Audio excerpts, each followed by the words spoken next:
Hello guys, यो चाहिँ आँप अनि यो के हो अम्बारु ड्रागन अनि किवी काटेर दिएको रहेछ बुढीले आज मेरो ब्रेकफास्टमा। यो हेर्नु guys,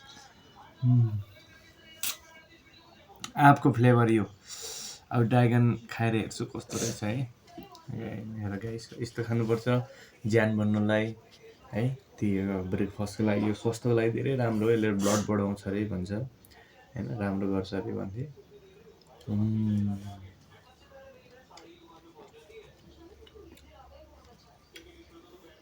Nice fruit. One time I taste mango. This is good. I taste only two. This is a guava.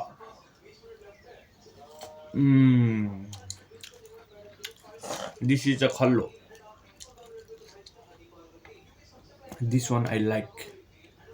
त्यही भएर मेरो बुढीले बनाएर ल्याएर दिएको। यो चाहिँ म डेली खान्छु, दिनमा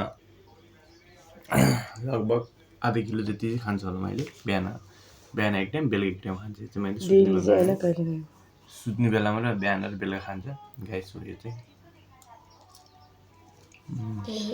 नाइस। तपाईहरु खानु होला, हेल्थको लागि राम्रो हुन्छ। धेरै चीजको फाइदा गर्छ यसले चाहिँ। जिम गर्नुहुन्छ भने खानु। म पनि जिम गर्छु समट्या। मेरो चाहिँ जिम फेरि बेडमा मात्रै हुन्छ, पुरा पुसअप सेटअप मात्रै गर्छ। म चाहिँ त्यस्तो जिम हालतिर जाँदैन। अब छैन, गरिबको छोरो, पैसा धेरै छैन। पुग्यो मलाई चाहिँ यो चाहिँ। अब अहिले एकछिनमा खानुपर्छ, त्यही भएर मलाई धेरै भयो। अब पुग्यो, म नखाने त्यही हो।